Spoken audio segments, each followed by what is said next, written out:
Aloha, welcome to the Live Ukulele podcast. My name is Brad Bordessa, and you're listening to the Holiday Variety Show. Whatever that is.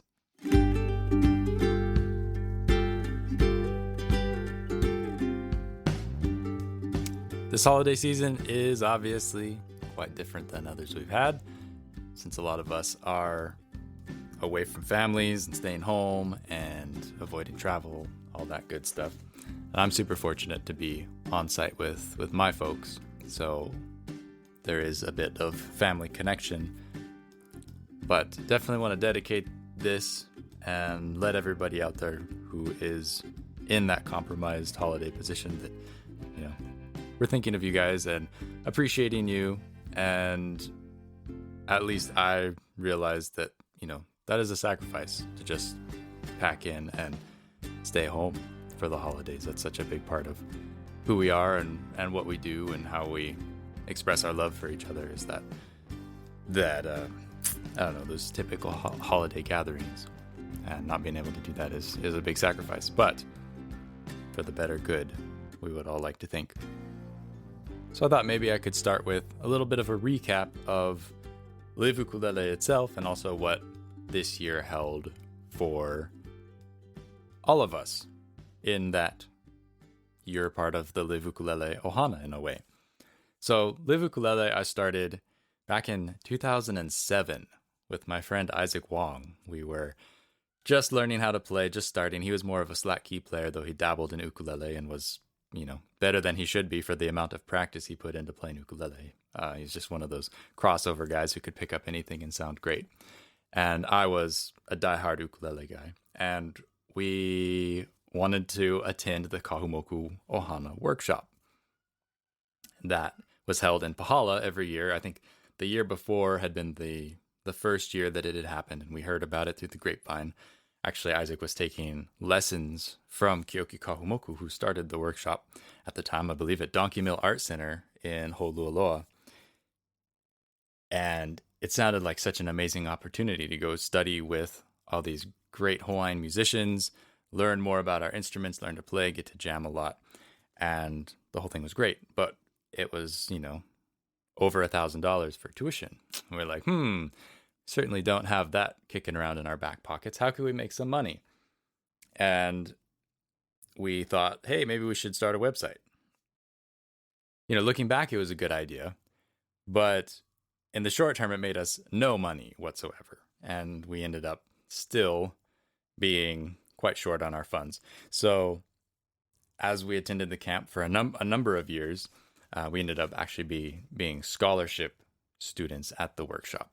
And so that was a real neat opportunity in and of itself, and that we kind of came into it as, the scholarship students were sort of the helpers, and they were there on, prepaid tuition, free tuition, whatever you want to call it.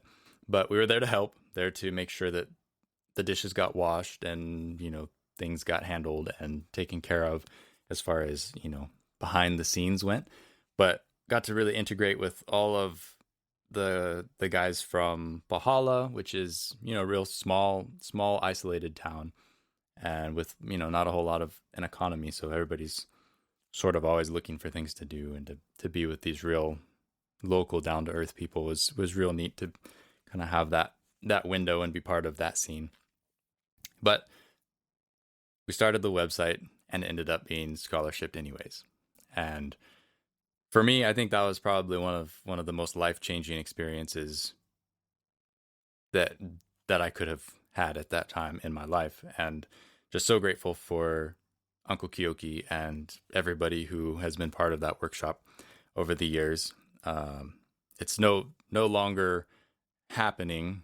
Uncle's had some health trouble, and it's been best just to not do the workshop for the past number of years. But, it still remains very dear to us in our hearts, and so appreciative that we had those opportunities. Long story short, Live Ukulele was started because of that workshop.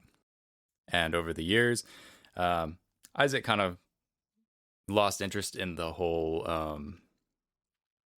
web thing, the whole computer thing, and I sort of liked it.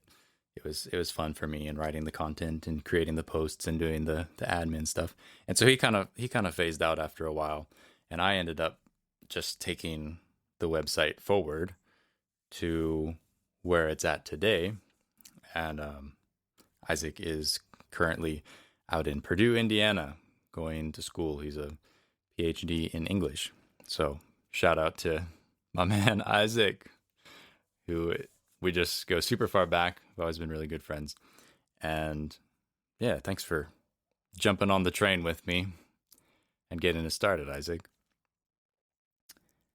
So over the years, it's grown and developed, and I've learned more and more about how the web works, how to optimize for Google, how to run the site better, run it cleaner, keep things up to date, do all the stuff basically by myself, because there is or has been very little in the way of budget, because all the funds were just fun funds really at first, and paying somebody to do all that fancy stuff was never in the cards. So I just learned to do it myself, and that's been a real godsend, because as down the road things happen and I need to make changes, it's not scary to jump in and figure out how to make them happen and how to work. And I see lots of people running websites and they just everything's so scary and they don't know how to do things. And just having that DIY background of I figured it out because I had to has really served me along the way.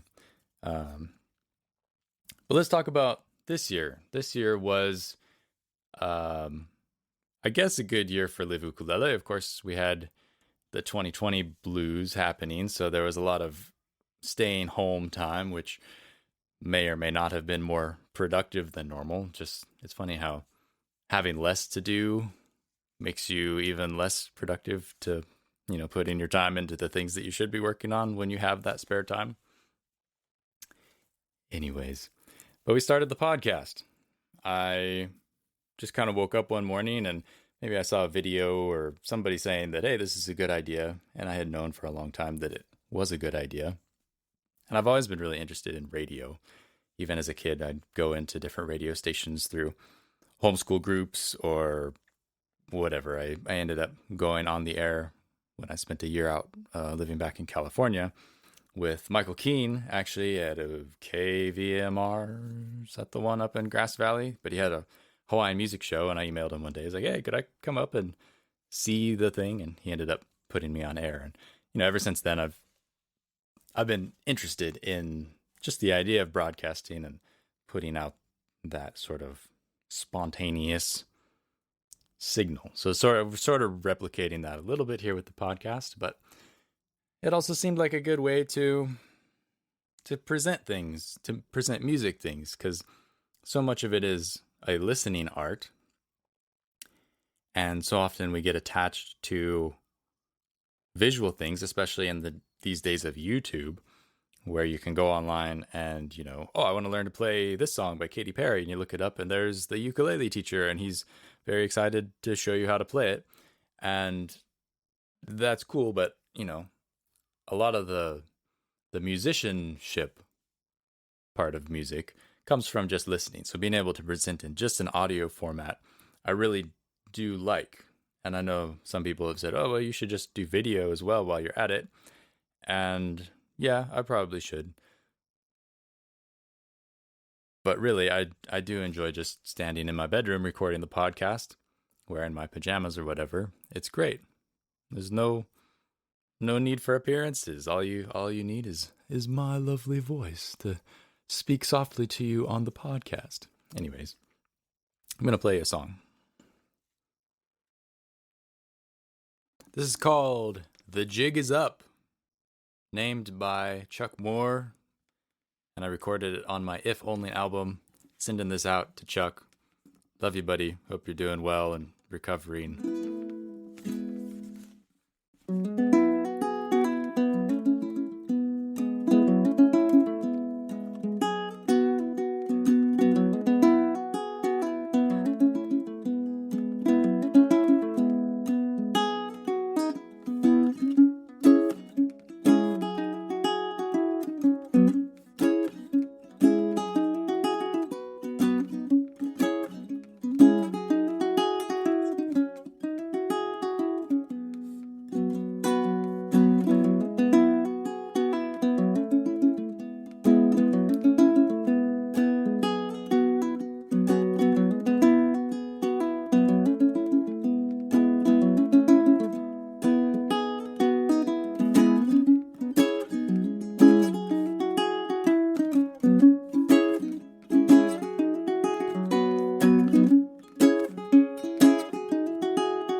Yeah, kind of botched the ending, but you get the idea.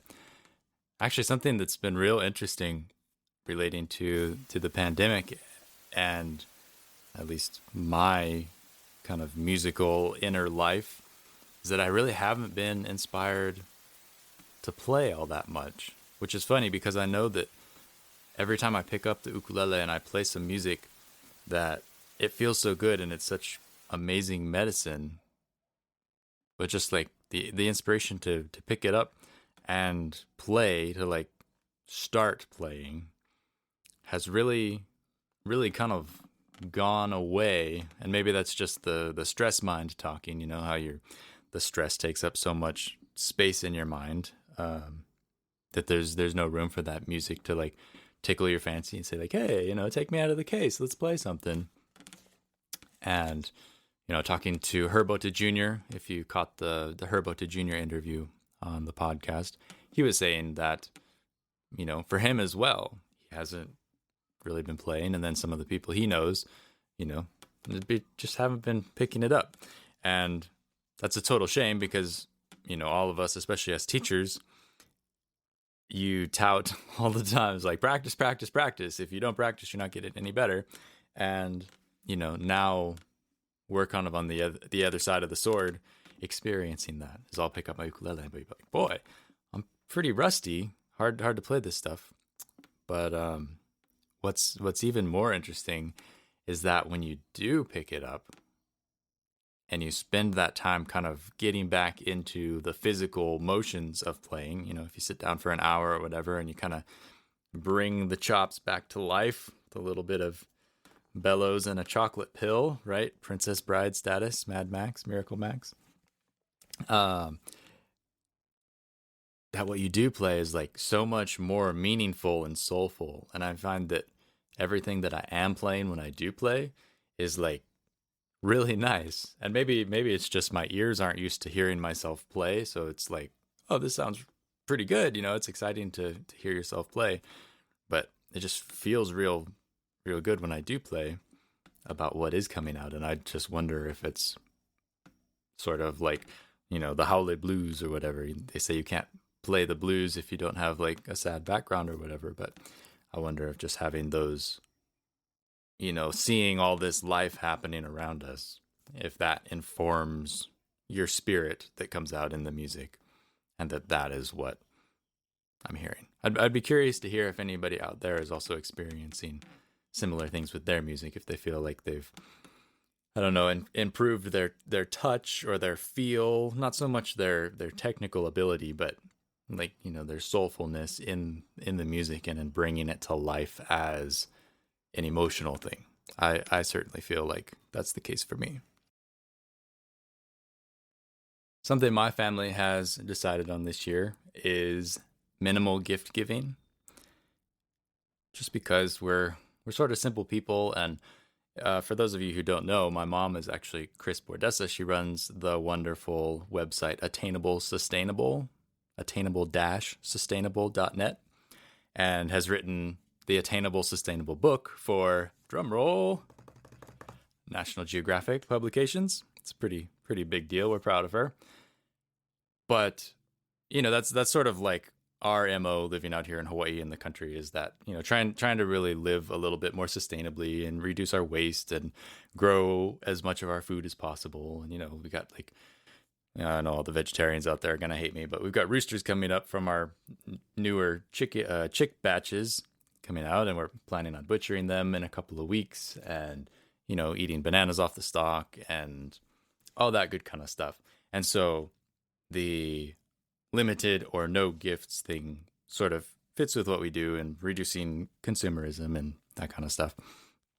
So I was thinking the next little bit of the variety show, I need like a house band to give me a little theme song for what I'm doing. But 5 things that you can give loved ones on Christmas related to ukulele for the holidays. First of all, you could write them a song. That's pretty special. I've written a handful of songs in my time for people, and it's always like, it kind of blows them away, is my my impression of the whole thing. It's like they're always very touched in a way that I've never seen from giving a physical gift. You could teach somebody to play a little bit of ukulele. Doesn't take much. If you don't have any ideas, you could. I just actually posted a brand new lesson on novice ukulele. Just like never even seen it before. Pick it up, learn two super easy one or two finger chords, and play a number of songs. I'll put a link to that in the show notes, and you could check that out. That might be some inspiration for how to teach somebody. That would especially be a fun Christmas Day activity if you're cooped up with your people and you need something to do besides watch football or whatever Christmas happens to fall on this year. I don't even know what day it's going to be. That would be fun. Get them singing along. If anything, get whatever your crew is to sing along with you. And then if some of them want to learn to play, bring out some extra ukuleles if you've got them. A simple performance. It sounds kind of simple, but for a lot of people, that's a real vulnerable, big deal. And if you haven't done much performing, I think that the person that you were to play for would even appreciate that more. I know that in the past, I've played new songs for people kind of as gifts, like the first debut of a song. And it's sort of that moment of uncomfortableness of, hey, this is really new, and hey, maybe this is really personal and I'm being vulnerable. It kind of makes it that much sweeter to bring that person into your creative process of learning the song or writing the song or whatever it may be, even if the song isn't necessarily for them, as in written for them, but just performing for them can be a real sweet thing, especially if you haven't done it before. If you haven't done it before, it could be, hey, I haven't really performed before, but you're so special to me. I want to share this with you. Something else that happened recently is Live Ukulele landed t-shirts. I finally got some designs on Teespring. If you ever have been inclined to wear a Live Ukulele t-shirt, or completely going back on the previous section, if you want a t-shirt for somebody, you could share with them the Live Ukulele logo on a t-shirt. They're pretty comfy. Along the way of my learning and my playing, there have been a lot of people who have very generously opened their careers and their lives to me in sort of a mentor capacity. And there are really too many to name. It's been super humbling to have access to so many people, let alone any of them, but so many. And that is something that I am super grateful for all the time, but especially this year when, it's the little things that live in your heart that kind of help bolster your spirits and move you along and, make you feel good about things that have happened and things that you're working on, is having kind of that backbone of people who care about what you're doing. And, just so grateful to have the opportunity to study with all these different folks. But I don't know. There's so many stories I could pick, but I thought I would share a story from one of my mentors. My main mentor, who I've probably spent the most time with, just like people time, living time, not necessarily music related, is Uncle George Kahumoku, who is just an amazing man, a hilarious man. He's always doing awesome things, and he's a 4, 5, 6, whatever number time Grammy winning musician.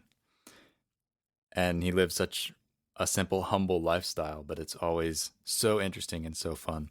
And when I was going to school in Maui at the Institute of Hawaiian Music, he would call me up. I was rooming with Axel Maniz, my good friend over on Kauai, for a long time, and he was also close with Uncle George, and we'd go out together to Uncle George's farm in Kakuloa on the west side of Maui, sort of on the northwest side, on the sketchy sketchy road.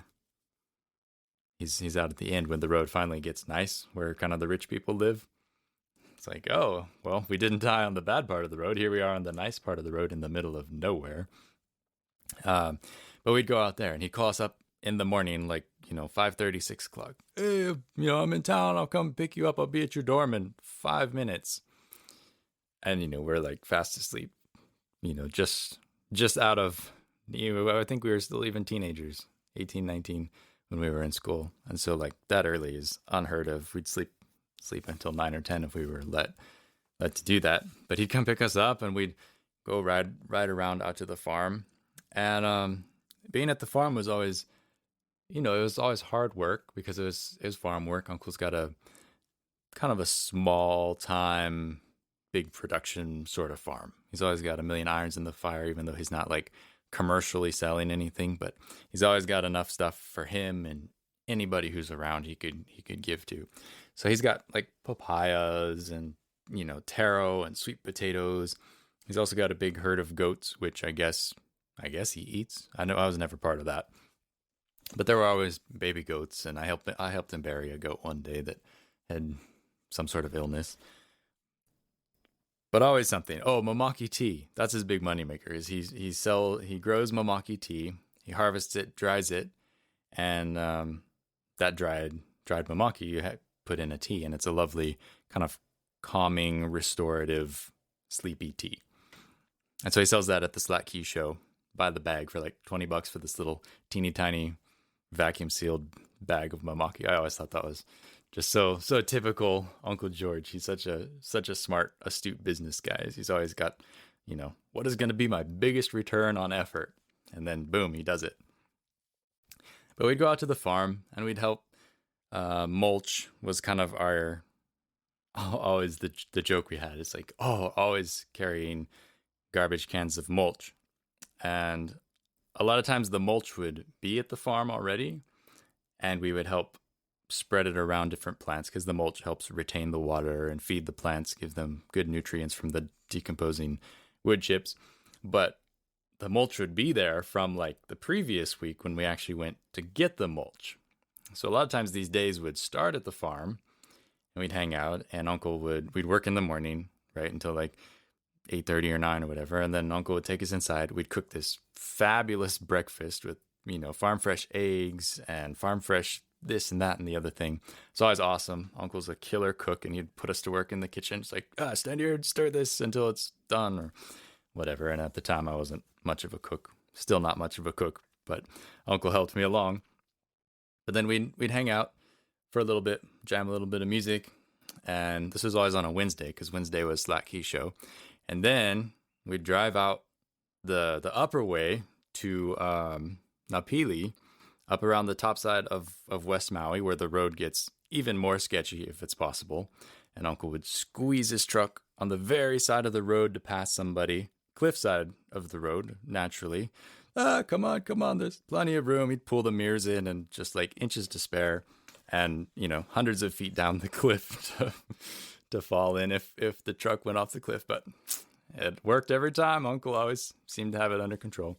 But we drive up that way, and I guess he had a hookup at one of the golf courses where the maintenance guys would chip the landscaping rubbish from the trees that they'd trim. And so we'd go with his little Toyota Tacoma, and he'd have a big giant stack of garbage cans in the back. And then we'd get out and we would fill the garbage cans, and you put the mulch in the garbage cans, stack them in the truck, and okay, the truck's full, we're good, start to relax. It's like, hey, what are you doing? Get some more garbage cans. And we would fill more garbage cans. And I was always just blown away at how many garbage cans Uncle George could possibly fit in the back of a Toyota Tacoma. We'd have the tailgate down. There were times when the garbage cans weren't even on the tailgate. They were just strapped to other garbage cans with rope. And then that would be the run. We'd go to his house at Hawaiian Homes in Lahaina and cruise there, take a shower, take a nap, get ready, and then it was Slack Key show night. So, he'd get ready. He'd dress up in his aloha shirt and everything, and we'd go out to the Napili Kai, and they would do the Slacky show, and Axel and I would always hang around and get to meet whoever the guest artist was, because there's a different guest every week. And there was a short while where Axel and I were playing the pre-show, which is like basically where they would be playing the CD. We got to play while people were coming in to get in their seats. But that stopped after a while for some reason or another. But it was always just such a wonderful time and an amazing time. And Uncle George he always worked just really hard, but he was always super appreciative in the most humble of ways. We'd go out there and, he'd cook us dinner, he'd hook us up, he'd play music with us, he'd teach us musical things. And then, he passed us $20 for our time. And everything about him is so gentlemanly. And to have had those moments, as a young person getting into music and getting into life, really, just seeing somebody who is so adept at maneuvering people and maneuvering music, just being able to spend that time with him means so much. And I just, he is the person I've spent the most time with, but there are many others who have, taught me musically and mentored me musically.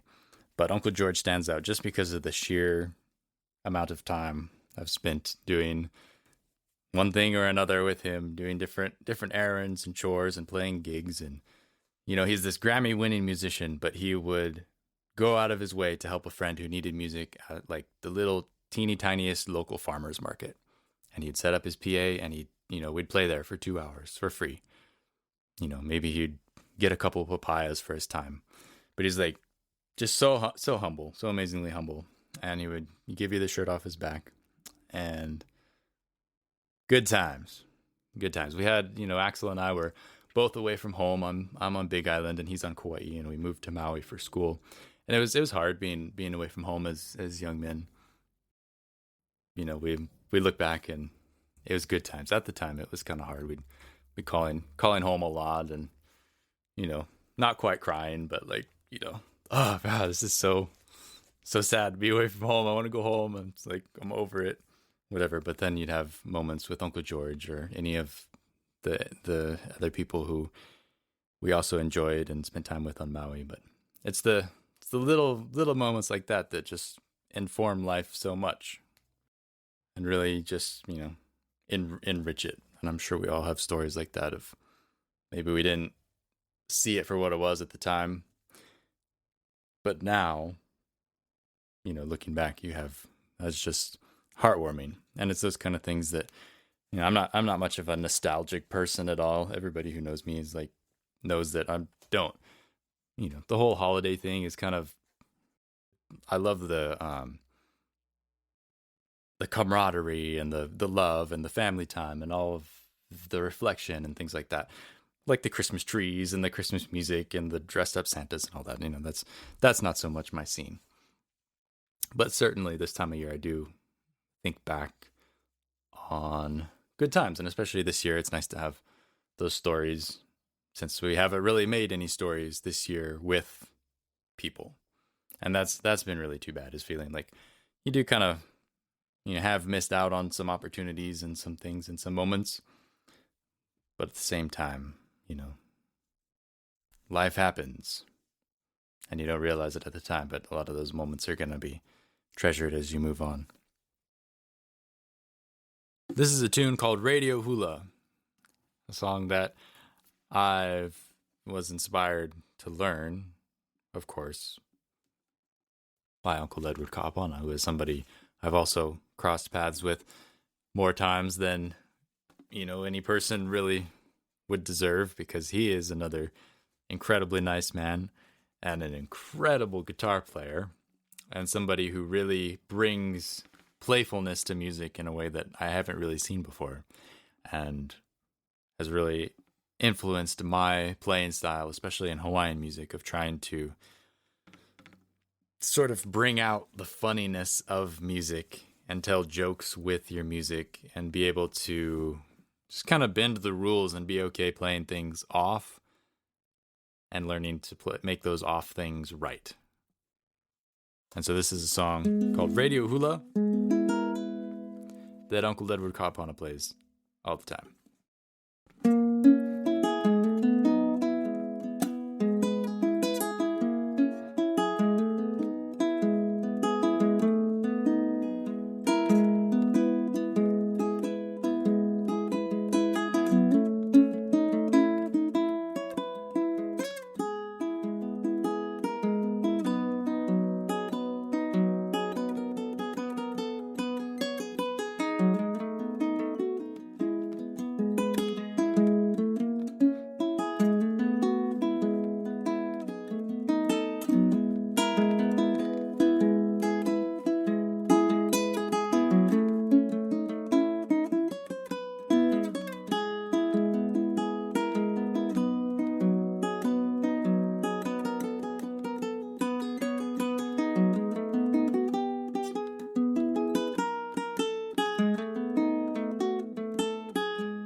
That's the Uncle Led chord.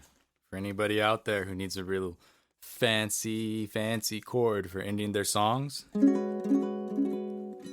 6/9 is how Uncle Led ended almost every song when he was playing with Hui Ohana, which, if you're not familiar with the Hui Ohana records, that's gonna be a real treat for you getting into Hawaiian music, is the Hui Ohana records. Especially, I like the first one. The first record to me was real.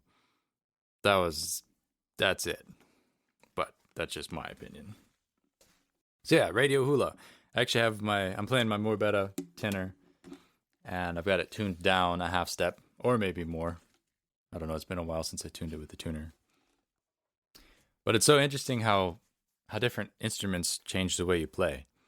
I could play that same thing on a different instrument, say like my Blackbird or whatever, and the way I would approach it and the way I would lean into the notes would be kind of different, just from, I mean, I guess how the instrument plays, but also how it sounds. Like that ukulele sounds really rich and warm and, just big, especially with the down tuning, which I like it for my voice, but I also like it because it kind of makes the sound a little bit more fat and round. And it might be a little bit muddy and, dark at times because of the lower tuning. That when you tune things up and you get a little more tension on the soundboard, it can kind of tighten everything, as you might expect. But the half step down is where I will go naturally most of the time if left to my own devices. So that's what you're hearing. That song's called Radio Hula. A great standard of slack key guitar that I adapted for ukulele. And so I don't want to just ramble on here on my little impromptu variety show, but it's kind of fun to just talk about some things that come to mind and share a little bit more of my background. I know a lot of people know me from YouTube and from the website, and they're familiar with me, but not everybody knows that despite appearances and despite my albums that I've released, that really my background is in Hawaiian music. That's what I grew up playing, and that's what I learned to play ukulele with. That was my kind of my foundation and my building blocks, was Hawaiian music, is learning how to play all the stuff that I use in my own originals. That all came from experimenting in Connie Kapila's playing just Hawaiian music. And so really that's that's my passion, and that's really what I love. It's just, it's been difficult as a holiday person to come to Hawaii, as a young teenager and get into a brand new instrument and get into a brand new genre that is basically foreign to you, and to feel confident bringing those songs to light. And I know a lot of people have encouraged me, a lot of people in the industry and, Hawaiian players, and they encourage me to do that. But it's still a little weird to get up there as the holiday boy and sing a Hawaiian song, and that's something that I would really like to get better at, and I really want to put together a Hawaiian album. I'm kind of waiting because I feel like if I meditate on it a little bit longer and I come up with some solid ideas, that I can really toe that line between maybe the little bit more radically inclined I would be on my original stuff with mesh that with the tradition that I've been steeped in. So that's the next project. And if not for COVID, maybe I would be playing more Hawaiian music live. I was definitely kind of last year I was pushing and forcing myself to like play more Hawaiian songs, and starting to work on a little bit of like falsetto stuff and get to a point where I could just be comfortable doing that, because I've gotten comfortable over the years doing like singer-songwriter kinds of folk rock stuff. It was uncomfortable, and it was probably pretty bad at first, but it's gotten better and I've gotten more comfortable doing it. And I would like to get to the same place with Hawaiian music. And hopefully life will provide that. Hopefully there will be opportunities to continue to get the community that Hawaiian music provides, and that all ukulele playing usually provides. Just so much of what we do is based on a community or a jam group or a kanikapila or whatever you call it in your place in the world. And that's kind of on pause. So, we're all missing that. From whether you're a performer, whether you're in between, or whether you're a professional, whether you're a performer who's kind of in between, or whether you're just kind of a hobby ukulele player who does it for fun and enjoys it. We're all missing that community. I know everybody that I talk to on the podcast and just in passing throughout my day, they're all like, oh man, so many festivals were canceled, and there's just no opportunity to connect with people in the same way that we're used to, especially with Hawaiian music. It's so old school and so people driven that we really, really miss that. It's hard to synthesize that over Zoom, because it's just a raw style of music. But anyways, that's that. Yeah, that's that. I could lie to you and tell you I'm wearing a Santa hat right now to make it feel more holiday, but I won't. I'm better than that. I try and keep it on the up and up. But yeah, thanks for tuning in. This is kind of an experiment. I had one last episode of the year to fill in, and I was sitting on another pre-recorded thing, but I thought I would do something fresh, something a little bit more spontaneous, and closer to the release date. Love to hear if you liked it or not, which bit of the podcast you're enjoying most, whether interviews or tips and lessons or rambling, what have you. Let me know so that I can better prepare in the future, because I believe after the turn of the year, we're going to flip into season 2, whatever that means. I've heard it said that seasons are just when you choose to change the number, but it feels like beginning of the year should at least be another season. I believe this is episode 10. That's about right. From the jungle in Big Island, wishing you all the happiest of holidays, the happiest of New Year's. Be safe. Take care of one another. Show your love, express your love as best you can for these troubled times. Do it responsibly, and keep playing that music. It is truly good medicine. And I wish you the best. Thank you so much for making Live Ukulele a success. Thank you for playing the ukulele and making really all of my peers, all of our livelihoods possible. Just I'm feeling very nostalgic and humbled right now. And, really appreciate that I'm able to be here talking about this just on my own time on a casual weekend. And away we go. May 2021 treat you right, treat you better, whatever you need it to be. And I'll see you on the other side of the new year. Aloha no.